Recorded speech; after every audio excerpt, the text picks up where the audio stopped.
ऐसे चक्रधारी बार बार प्रणाम है।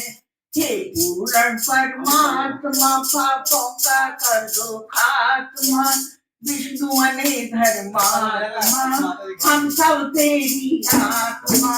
बोले इनका नाम है कैलाश का बात है, ऐसे वक्त बढ़ैया को बार नाम है।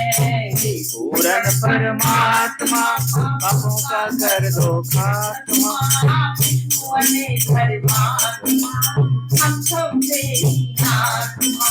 चढ़ना इनका नाम है मथुरा में इसका बात है, चढ़ना इनका नाम है गोकुल में इसका बात है। ऐसे बंस बढ़ैया को बार बार प्रणाम है। पूर्ण परमात्मा पापों का कर दो खात्मा, विष्णु ने धर्मात्मा हम सब तेरी आत्मा। गंगा इनका नाम है, गंगोत्री इनका नाम है, ऐसी पावन मैया को बार बार नाम है। पूर्ण परमात्मा पापों का कर दो खात्मा, विष्णु ने धर्मात्मा हम सब तेरी। जय श्री भागवत भगवान की जय। हरे कृष्णा हरे कृष्णा। कन्हैया मेरा छोटा सा कृष्ण कन्हैया, कन्हैया मेरा छोटा सा कृष्ण कन्हैया, बागों में मत जाना कन्हैया बागों में मत जाना, वहाँ तो तुम्हें मालिन रोकेगी, वहाँ तो तुम्हें मालिन रोकेगी। फूलों की माला को पहना के फूलों की माला को, तो तुम्हें अपना बना लेगी, वो तुम्हें अपना बना लेंगे। कन्हैया मेरा छोटा सा कृष्ण कन्हैया, कन्हैया मेरा छोटो सो कृष्ण कन्हैया, तालों पे मत जाना कन्हैया तालों पे मत जाना, वहाँ तो तुम्हें रोकेंगे, वहाँ तो तुम्हें ग्वाल रोकेंगी। पीला पीताम्बर को पहना के पीला पीताम्बर को, वो तो तुम्हें अपना बना लेगी, वो तो तुम्हें अपना बना लेंगे। कन्हैया मेरा छोटा सा कृष्ण कन्हैया कन्हैया कन्हैया महलों में मत जाना, वहाँ तो तुम्हें रानियाँ रोकेंगी, वहाँ तो तुम्हें रानियाँ रोकेंगी। पान के बीड़े को पिला के पान की बीड़े को, तो तुम्हें अपना बना लेगी, वो तो तुम्हें अपना बना लेगी। कन्हैया मेरा छोटा कन्हैया कन्हैया मेरा छोटो कृष्ण कन्हैया। बिहारी लाल की सच्चे दरबार की जय हो। आपके गाँव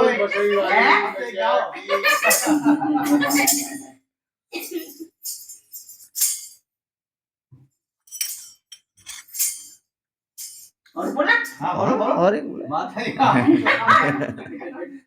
इसलिए आनंद और क्या है देखो ब्रह्मा और विष्णु महेश निकले देखो ब्रह्मा माँ और विष्णु महेश निकले सारे संकट को हरने गणेश निकले सारे संकट को निकले गणेश निकले देखो ब्रह्मा जी की महिमा निराली है देखो ब्रह्मा जी की महिमा निराली है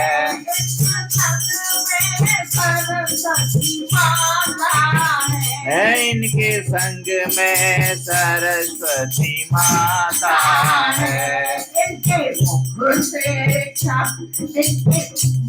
से चारों वेद निकले इनके मुख से चारों वेद निकले सारे संकट को हरने गणेश निकले सारे संकट को हरने गणेश निकले देखो देखो विष्णु जी की महिमा निराली है देखो विष्णु जी की महिमा निराली है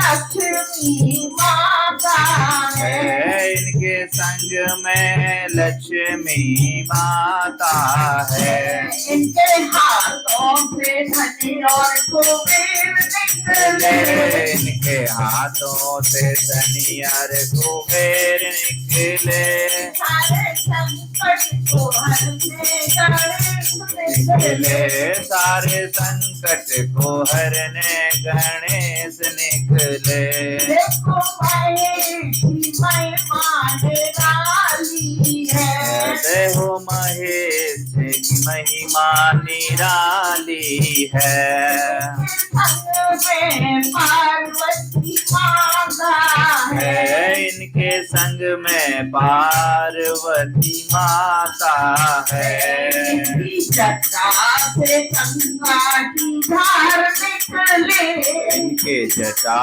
से गंगा की धार निकले सारे संकट को हरने गणेश निकले सारे संकट को हरने गणेश निकले कृष्ण जी की महिमा निराली है देखो कृष्ण जी की महिमा निराली है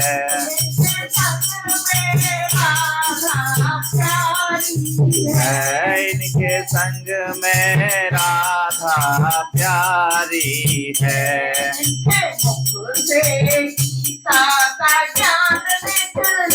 इनके मुख से गीता का ज्ञान निकले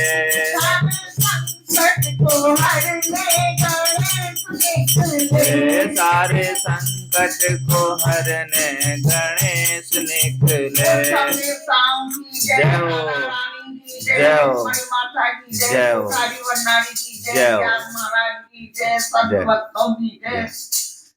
जय जय श्री राधे जी महाराज की जय आज के आनंद की जय जो लोग देवता पधारे हैं सबको जय जय जय श्री राधे श्री राधे बढ़िया आप कैसे कौन हाँ हरे कृष्ण। बहुत सुंदर भजन माता जी के द्वारा भावपूर्ण ठाकुर जी को रिझाने के लिए गाए, बहुत ही सुंदर। अब कथा प्रसंग में हम प्रवेश करेंगे। प्रवेश करने से पहले मंगलाचरण करते हैं।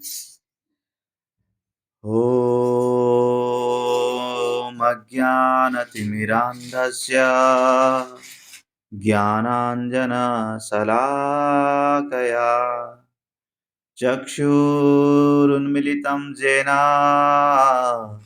तस्मै श्रीगुरवे नमः। श्रीचैतन्यमनोभीष्टं स्थापितं येन भूतले स्वयं रूप कदा मह्यं ददाति स्वपदान्तिकम्। वन्दे अहं श्रीगुरो श्रीयुतपदकमलं श्रीगुरून् वैष्णवांश श्रीरूपं साग्रजातं सहगणा रघुनाथान्वितं तं सजीवं साद्वैतं सावधूतं परिजनसहितं कृष्णचैतन्यदेवं श्रीराधा कृष्णलक्ष्मीसाखान्वितांश हे कृष्णा करुणा सिंधो दीनबंधो जगत्पते गोपेश गोपिका कांत राधा कांत नमस्तुते तप्त कांचन गौरांगी राधे वृंदावनेश्वरी वृषभानुसुते देवी प्रणमामि हरिप्रिये वाञ्छाकल्पतरोर्यश्च कृपा सिन्धुभ्य एव च पतितानं पावनेभ्यो वैष्णवेभ्यो नमो नमः नमः पंकजनाभाय नमः पंकजमालिने नमः पंकजनेत्राय नमस्ते पंकजांग्रये यं ब्रह्म वरुणेन्द्र रुद्र मरुतस्तुन्वन्ति दिव्यस्तवे वेदे साङ्गपदक्रम उपनिषदे गायन्ति यं सामगा ध्यानावस्थित तद्गतेन मनसा पश्यन्ति यं योगिनो यस्यान्तं न विदुः देवाय तस्मै नमः देवाय तस्मै नमः। हरे कृष्ण। श्री राधे। आप सभी का स्वागत है भगवत सप्ताह ज्ञान यज्ञ का द्वितीय दिवस पर।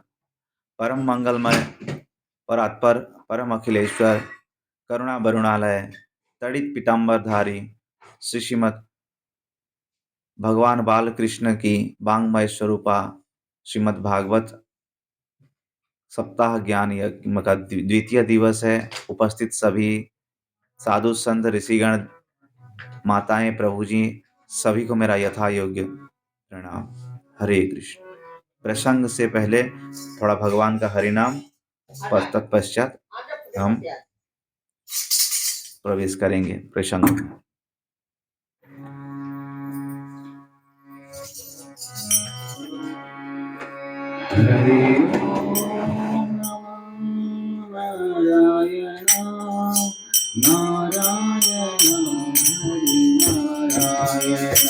हरि ओम नमो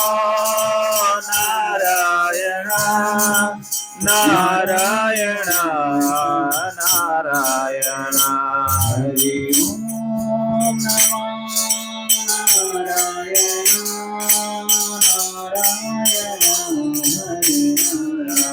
नारायण हरि ओम नमो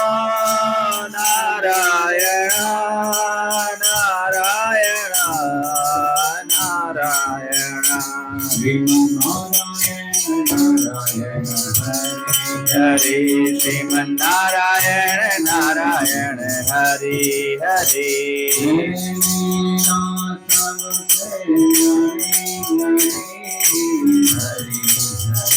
तेरे लीला सबसे न्यारे न्यारे हरे हरे। हरि ओम नमो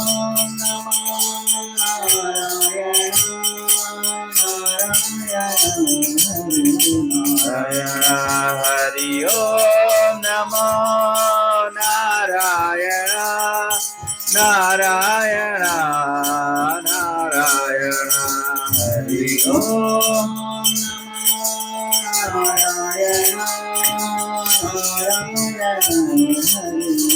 नारायण हरि ओम नमो नारायण नारायण नारायण। हरे श्रीमन्नारायण नारायण हरे हरे।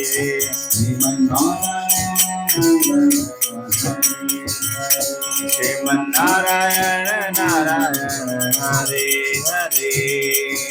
गोविंद हरे गोपाल गोविंद गोविंद बोलो हरि गोपाल बोलो गोविंद बोलो हरि गोपाल बोलो गोविंद बोलो हरि गोपाल बोलो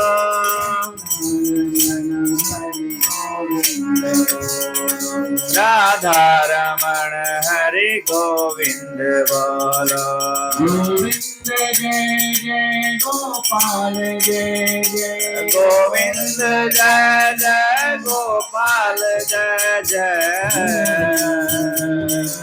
गोपाल जय जय गोविंद जय जय गोपाल जय जय गोविंद बोलो हरि गोपाल गोविंद बोलो हरि गोपाल बोलो गोविंद जय जय गोपाल जय जय गोविंद जय जय गोपाल जय जय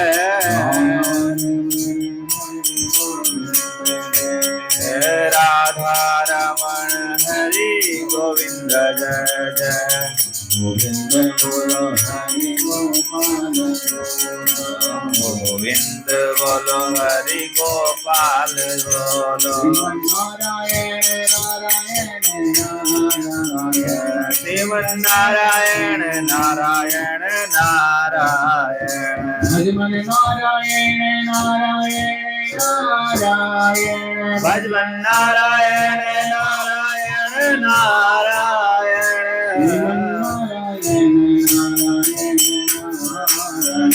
श्रीमन नारायण नारायण नारायण लक्ष्मी नारायण नारायण नारायण लक्ष्मी नारायण नारायण नारायण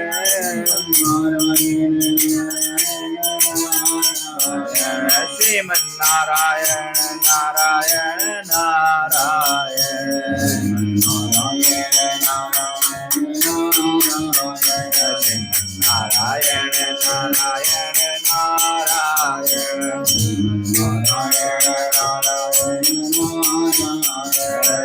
नारायण नारायण नारायण नारायण लाल की जय। श्रीमद् भागवत भगवान की जय। हरे कृष्ण। आप सभी का स्वागत है श्रीमद् भागवत। बहुत सुंदर बजाएं। आनंद। अब आपको गुरु बनाना पड़ेगा। हरे कृष्ण। आप ही गुरु हो ब्रजवासी। कल हमने श्रवण किए भागवत का महात्म्य। आज प्रथम स्कंद से प्रवेश कर रहे हैं, तो प्रथम स्कंद प्रारंभ करते हुए मंगलाचरण कर रहे हैं श्रील व्यासदेव महाराज जी। तो हम भी उच्चारण करते हैं। जन्मादस्य यतो अन्वयाद इतरश्चार्थे स्वविज्ञ स्वराट तेने ब्रह्म हृदय आदिकवये मुह्यन्ति यत्सूरय तेजो बारी मृदाम यथा विनिमयो यत्र त्रिसर्गो मृषा धाम्ना स्वेन निरस्तकुहकं सत्यं परम धीमहि। तो ये श्रीमद् भागवत का प्रथम श्लोक जो वेदव्यास जी लिख रहे हैं। प्रथम 3 श्लोक में वेदव्यास जी किसको हमको ध्यान करना चाहिए, किसको गान करना चाहिए और किसका पान करना चाहिए, ये 3 चीज बताए हैं। किम ध्येयम, किम पेयम और किम गायम। ध्यान किसको हमको करना चाहिए, किसको गान करना चाहिए तथा किसका पान करना चाहिए। तो इसी तरह से कह रहे हैं कि जन्मादस्य ये ब्रह्म सूत्र का द्वितीय सूत्र है। प्रथम सूत्र जो है अथतो ब्रह्म जिज्ञासा। जन्मादस्य जिनका जन्म जो है केवल अभी नहीं है, पहले से ही हुआ था, अभी भी है और आगे भी रहेगा, प्रलय के बाद भी रहेगा। तथा इसके ऊपर श्रीधर गोस्वामी महाराज हमारे टीकाकार कर रहे हैं। ये प्रथम श्लोक पे अगर व्याख्या किया जाए तो सप्ताह पूरा बीत जाएगा, परंतु समय सीमा को निर्धारित करते हुए हम ये कथा प्रसंग कर रहे हैं। तो श्रीधर गोस्वामी माटिका में कह रहे हैं कि जिनका जन्म ही नहीं, जो अजन्मा है, जो शाश्वत है, कल भी हमने यही चरित्र बताए थे, सच्चिद, जो शाश्वत है, जो संपूर्ण चेतना पूर्ण है तथा जो संपूर्ण ज्ञान पूर्ण है और आनंद घन भगवान है, उन्हीं को जो सृष्टि स्थिति और प्रलय से पहले भी हैं और बाद में भी रहेंगे, उन्हीं को मैं स्तुति कर ध्यान कर रहा हूँ। ध्यान करने की विषय क्या है? यहाँ पे इस श्लोक में ये नहीं बताया गया कि कृष्णम परम धीमहि या रामम परम धीमहि, कोई भी मतलब किसी का नाम नहीं लिया गया। वो यहाँ पे लिखा गया है सत्यम, जो परम सत्य है उसी को ही हम ध्यान कर रहे हैं, जो सृष्टि से पहले भी थे, अंत में भी रहेंगे और अभी भी वर्तमान में भी हैं। और वो कैसे हैं? जन्मादस्य ये तो अन्वयात, और वो इतर भी हैं और उपस्थ भी हैं। ऐसा नहीं कि वो मतलब यहाँ पे नहीं है, यहाँ पे भी है और वहां पे भी नहीं, मतलब अन्वय और व्यतिरेक दोनों का यहाँ पे समन्वय बता रहे हैं। इतरश्च अर्थ स्वभिज्ञ स्वराट, और वो स्वभिज्ञ स्वराट हैं, किसी के अधीन में नहीं है, वो स्वयं स्वच्छंद हैं, किसी के ऊपर निर्भर करके नहीं रहते हैं, जैसे हम लोग किसी के ऊपर निर्भर हैं, देवी देवताओं के ऊपर हो कि अपना गुरुदेव के ऊपर, परंतु वो आत्माराम आप्तकाम स्वयं वो हैं, आत्माराम में अपने में मस्त हैं वो। और क्या बता रहे हैं? स्वभिज्ञ स्वराट तेने ब्रह्म हृदय आदि कवये, जिन्होंने अपने संकल्प से ही ब्रह्मा जी का सृष्टि करते हैं, और ब्रह्मा जी को जो ये वेद का जो ज्ञान है वो संकल्प मात्र से ही उनके हृदय में स्फुरित कर देते हैं। जैसे हम लोग कुछ ज्ञान पाने के लिए हमको गुरुकुल में जाना पड़ता है, गुरुकुल में गुरु महाराज के अनुगत्य में रह के हमको अध्ययन करना पड़ता है, परंतु ठाकुर जी का ऐसे लीला नहीं है। वो बता रहे हैं केवल संकल्प मात्र से संपूर्ण वेद वेदांत उपनिषद का ज्ञान ब्रह्मा जी के हृदय में संचारित कर देते हैं। तेने ब्रह्म हृदय आदि कवये मुह्यंत यत् सूरय, और जिनको समझने के लिए जो बड़े बड़े संत ऋषिगण हैं, मुनिगण हैं, वो समझ ही नहीं पा रहे हैं, बेहोश हो जाए, उनका समझ से पार हो रही है। मुह्यंत यत् सूरय और क्या बता, तेजो वारी मृदाम, जिस परमात्मा की प्रभाव से ये असत जगत भी सत्य प्रतीत होता है। तेजो बारी मृदाम यथा विनिमयो यत्र त्रिसर्गो मृषा, यहाँ पे मृषा कहा गया है। मृषा किसको कह रहे हैं? जैसे गर्मी के दिनों में हमको सड़क पे कभी कभी पानी का नजर आता है, पानी जो कि मतलब वो तो सत्य में पानी नहीं होता, जल नहीं होता है, परंतु वो एक प्रतीत होता है, आगे जैसे समंदर की लहरें आ रही है ऐसा समझ। लेकिन जब कोई हमको बता देता है कि वो अरे वो जल नहीं है, वो तो धूप के कारण ही एक जल का प्रभाव दिख रहा है, मरीचिका है वो, मरीचिका, तो तब हमारा क्या होता है? अज्ञान रूपी अंधकार दूर हो जाता है। तो इसी तरह से जीव को जब सदगुरुदेव के आश्रय में अपना स्वरूप का बोध हो जाता है, तो ये संसार भी क्या लगता है? एक मरीचिका ही है, एक मतलब एक जैसे वो परछाई जो जल प्रतीत हो रहा था, ऐसे ही ये है।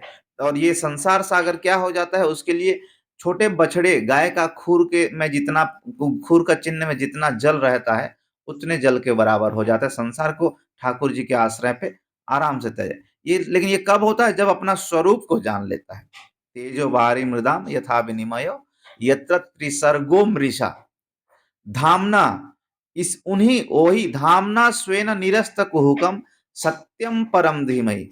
तो हम किसको ध्यान कर रहे हैं? ऐसे ही परम पिता परमात्मा जो इस असत जगत को भी उनकी माया के प्रभाव से सत प्रतीत कराते हैं, तथा जो जन्म के आरंभ में और वर्तमान में तथा अंत में भी सदैव रहते हैं, जिनके प्रभाव से जो असत जगत भी सत्य प्रतीत होता है।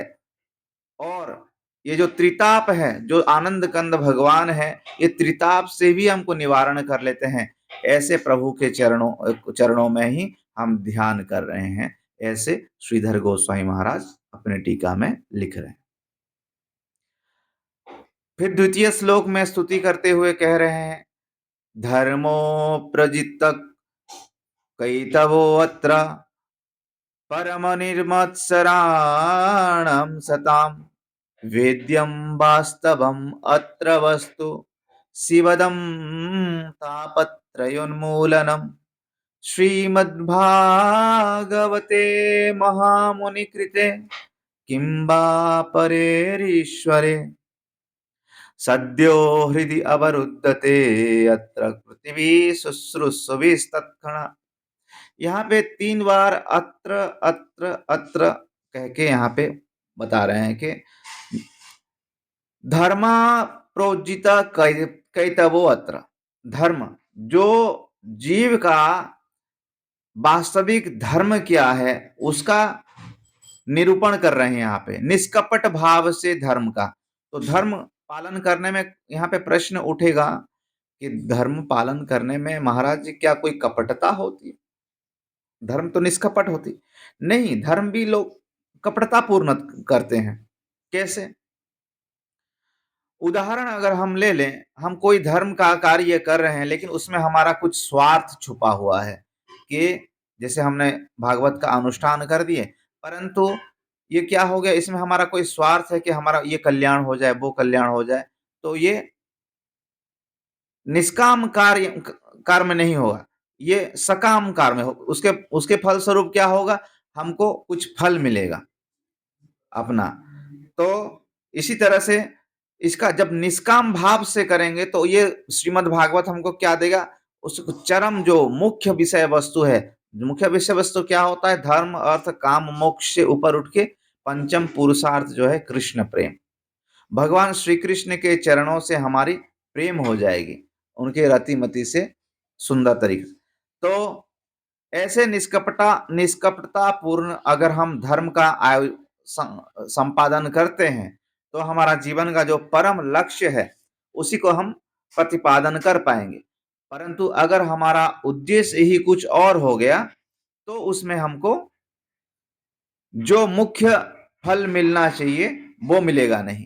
तो यहाँ पे श्रीमद् भागवत जो है ठाकुर जी का जो निष्काम भाव तथा ये बता रहे हैं कि धर्म प्रोजिता कैतवो अत्र परम निर्मत्सराण, परम एक्सट्रीम लेवल में जो निर्मत्सरता के साथ जो इसका श्रवण कर रहा है, तो क्या बता, सबसे बड़ी बात होता है निर्मत्सरता। मत्सर, मत्सर मतलब होता है मतः परः अग्रसर इति मत्सर, मैं मुझसे कोई कैसे आगे निकल जा रहा है, दूसरे का तरक्की देख के जो जलन होती है वो जलन नहीं होना चाहिए। तो हम समझ जाएंगे श्रीमद् भागवत श्रवण करने की योग्यता हम पे आ गई है। मतः अग्रसर इति मत्सर, ये तो जब हम दूसरे का तरक्की देख रहे हैं और हमारे मन में ऐसे विचार आए कि चलो बहुत सुंदर है, उन्होंने उनको ठाकुर जी दे रहे हैं, ठाकुर उत्तम विषय है, ठाकुर जी दे रहे हैं, बड़े प्रेम से दे रहे हैं, आनंद लें।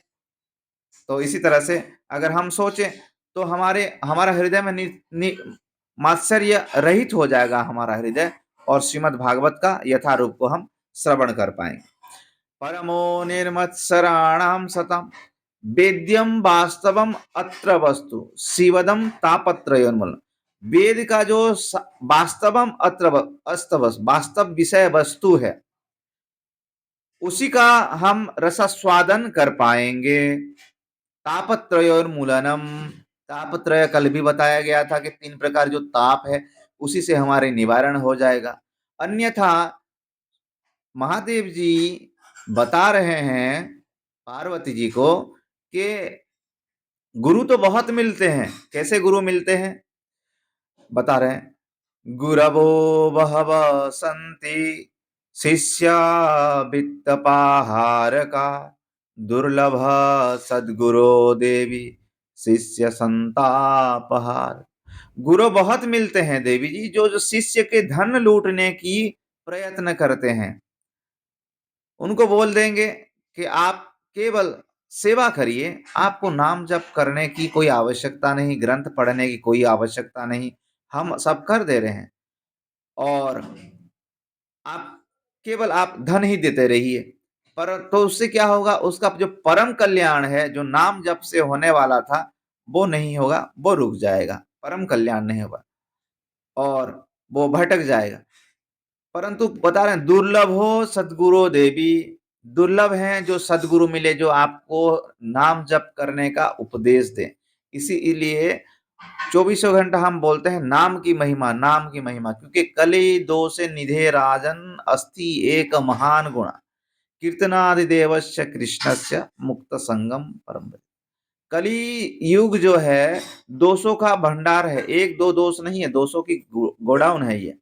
लेकिन एक इसमें अच्छा गुण भी है। क्या क्या क्या है वो, अगर हम नाम संकीर्तन करते हैं तो इससे इससे हमको बहुत ही सुगमता और सरलता से मुक्ति मिल सकती है। तो दुर्लभ सदगुरु देवी शिष्य संतापहार, ऐसे गुरु दुर्लभ ही होते हैं जो शिष्य तीनों ताप से जल रहा है, आदि दैविक आदि भौतिक और आध्यात्मिक, तीन ये ताप जो है इससे जल रहा है। और ऐसे ताप से जो शिष्य को बाहर निकाले, ऐसे सदगुरु दुर्लभ होते हैं, ऐसे कह के महादेव जी पार्वती को बताए। तो यहाँ पे क्या बता रहे हैं, धर्म प्रोज्जिता कैतवो अत्र परम और निर्मत, परम धर्म को जो दर्शाता है, जो ग्रंथ जो परमात्मा परम धर्म को दर्शाते हैं, तथा परमो निर्मत शरणम सतम वेद्यम वास्तवम अत्र वस्तु, जो सभी वेद वेदांत उपनिषद का सार वस्तु है। शिवदम जो कि कल्याणकारी है, शिवदम मतलब होता है मंगलकारी, मंगल, इसमें आपका कोई जरा सा भी अमंगल नहीं होने वाला है और आनंद ही आनंद कंद रस बरसेगा, क्योंकि आपको परम पद की यहाँ पे वेद व्यास जी लाभ करने के लिए बता रहे हैं। शिवदम तापत्रयोन्मूलनम, तीन प्रकार के ताप से भी रहित कर रहे हैं। श्रीमद् भागवते महामुनि कृते किंबा परे ऋश्वरे सद्यो हृदय अवरुद्धते अत्र शुश्रूषभिस्तत्क्षण। और इसका क्या फायदा है, इसको श्रवण करने की इच्छा करने मात्र से ठाकुर जी आपके हृदय में अवरुद्ध हो जाएंगे। एक होता है आना और एक होना है अवरुद्ध हो जाना। कोई अभी हम कथा यहाँ पे चल रही है तो कोई आता है तो उसका जब मन करता है तो उठ के चला जाता है, परंतु अवरुद्ध होना ऐसे होता है जैसे आ गए कथा में तो हमने दरवाजा बंद कर दिए, अभी 3 घंटा के बाद ही दरवाजा खुलेगा, तो वो अवरुद्ध हो गए, आप अपने मर्जी से नहीं जा पाओगे। जैसे जेल में कैदी भी रहते हैं और जेलर भी रहते हैं। जेलर मुक्त है, वो जब मन करे आए और जा सकता है, परंतु कैदी मुक्त नहीं है, उनको तो जेल में ही रहना पड़ेगा। तो जैसे ही हम इच्छा प्रकट करते हैं ठाकुर जी का ये कथा सुनने के लिए, स्वयं ठाकुर जी वेद व्यास जी कह रहे हैं, बस इच्छा प्रकट करने मात्र से ही हृदय में आपका अवरुद्ध हो जाते हैं, मतलब बंद, अंदर ताला लग जाती है, वो बाहर ही नहीं निकल पाते हैं। कोई संयोग बस नहीं भी आ पाता है और घर से ही इच्छा करता है कि अगर मैं जा पाता तो श्रीमद् भागवत का रसास्वादन कर पाता, आज ये फंस गया मैं यहाँ पे, तो उसके हृदय में भी ठाकुर जी वहां पे कृपा करते हैं। तो सद्यो हृदय अवरुद्धते अत्र शुश्रूषुभिः तत्क्षणात्, सुनने की इच्छा मात्र से ही ठाकुर जी इतने दयालु हैं कि वो अवरुद्ध हो जाते हैं। ये हो गया किसको, हमको गायन। पहले हमने सीखा किसको ध्यान करना चाहिए, सत्यम परम धीमहि, परम सत्य को हम ध्यान करना चाहिए। दूसरे में किसको गान करना चाहिए। अब तीसरे श्लोक में वेद व्यास जी लिख रहे हैं किसका पान करना चाहिए, सेवन किसका करना चाहिए। तो उस श्लोक में बता रहे हैं वेद व्यास जी, निगम कल्पतरोर्गलितं फलं सुखमुखादमृता द्रवशं युतं पीवतं भागवतं रसमालयं मुहुरहो रसिका भुवि भावुका। निगम कल्प तरोर्गलितम फलम, निगम, निगम कहा जाता है वेद। वेद का जो सार विषय वस्तु है वो वेद व्यास जी बता रहे हैं, ये श्रीमद् भागवत है। कल हमने बताए थे, जैसे पेड़ का सार वस्तु क्या होता है, आम का पेड़ है उसका सार वस्तु जो फल होता है, फल सब रस। तो सारी वेद, पहले एक वेद को 4 वेद में विभक्त करते हैं, फिर पुराणों में 4 वेदों को 4 ऋषियों में बांट देते हैं, जाइए आप इनका प्रचार करिए। फिर पंचम वेद महाभारत का रचना करते हैं, फिर पुराण उपनिषद, फिर भी मन असंतोष रहता है, तब जाके ये ग्रंथ का हो, उसके बारे में विवरण हम करेंगे आगे। तो ये वेद रूपी जो वृक्ष है, इसका जो पका हुआ फल है वो श्रीमद् भागवत है, जिसको श्रीमद् वेद व्यास जी कह रहे हैं निगम कल्पतरोर गलितम, पका हुआ फल है। और पीवतम पीवतम रसिका भुवि भावु, जो रसिक संत जन होते हैं इसको पान करते रहते हैं, करते रहते हैं, करते रहते हैं। कब तक? जब तक मूर्छित ना हो जाए तब तक पान कर रहे हैं। मुहुरहो रसिका भुवि भावुक। और ये फल जो है मीठा है। मीठा होने का कारण क्या है? सुखदेव गोस्वामी जी का अधरामृत लगा है इसमें। जिस फल को तोता चोंच मार देता है, निसंदेह है उसमें मिठास बढ़ जाती है। तो ये सुखदेव गोस्वामी जी के मुखारविंद से निकलने के कारण ये और भी आस्वादनीय हो गया है। तो कहीं ये जो निगम, जो वेद रूपी बहुत बड़ा वृक्ष है, ये वृक्ष से जब फल गिरा होगा, तोड़े होंगे, तो अवश्य फूट गया होगा, जमीन में गिरा होगा, ऐसा हो सकता है। तो श्रील वेद व्यास जी कह रहे हैं नहीं, ऐसा नहीं है। ये जब वेद रूपी फल वहां से जब फल गया, वो अपने शिष्य प्रशिष्य के धारा में आया हुआ है परीक्षित महाराज जी तक। कैसे आया? ब्रह्मा जी ने अपना संतान नारद जी को बताते हैं, नारद जी वेद व्यास जी को बताते हैं, और वेद व्यास जी हमारे सुखदेव गोस्वामी जी को बताते हैं, और श्रील सुखदेव गोस्वामी महाराज जी के बाद ये परीक्षित महाराज जी के पास आता है। परीक्षित महाराज जी से हम लोगों के पास आया है। तो जैसे पेड़ से एक फल तोड़ते हैं, किसी और को पकड़ा देते हैं, वो नीचे वाले को पकड़ा देता है, नीचे वाले पकड़ा देता है, तो वो फल क्या होता है, जैसे यथा रूप ऊपर था ऐसे ही नीचे आता है, और जो नीचे वाले तक, ये गुरु शिष्य प्रशिष्य परंपरा से आने के कारण इसमें ना कोई फटने का संभावना है, और दूसरी बात इसमें कोई है यह वस्तु, एक तो ये फल है, ऊपर से बोल रहे हैं कि पीना है, फल को तो खाया जाता है, पीना कैसे है? इसमें तो गुठली भी होगा, छिलका भी होगा। नहीं, ये वेद का जो सार विषय वस्तु है, उसको सार को निचोड़ के उसको आपको जो क्रीम वस्तु है उसी वही चीज है। इसमें कोई मतलब हेय वस्तु जैसे ज्ञान योग, ध्यान योग, ये सब आपको नहीं है, इसमें कोई कष्ट नहीं होगा। वेद वेदांत उपनिषद वाला ये केवल सादा, इसको तो बस केवल आप पान करो, दोनों कर्णों से केवल पान करो और हृदय में धारण करो, चिंतन मनन करो।